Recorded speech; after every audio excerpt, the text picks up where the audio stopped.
Okey. Faqa. Fa nipis. Qa yang tebal tuan-puan. Faqad. Faqad ablagtukum. Dapat tak? Okey, apa yang perlu kita lantunkan iaitu huruf dal. Bunyi dia de. Faqad. Boleh tuan-puan? Kalau kita break faqad. Faqad.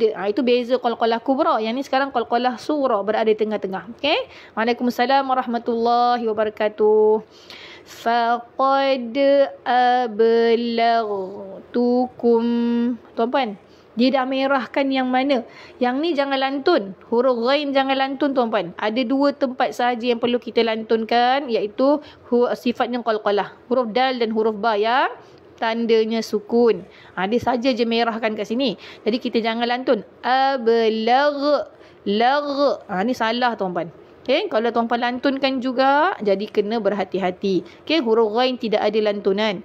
Okay, sekali lagi. Faqad. Muka surat 20, Iqra 4. Bukan surat 20 tau, Iqra 4. Faqad ablagtukum. Tukum. Baris depan ni muncung bibir betul-betul. Tukum. Maknanya baris dhammah lah baris depan. Okay.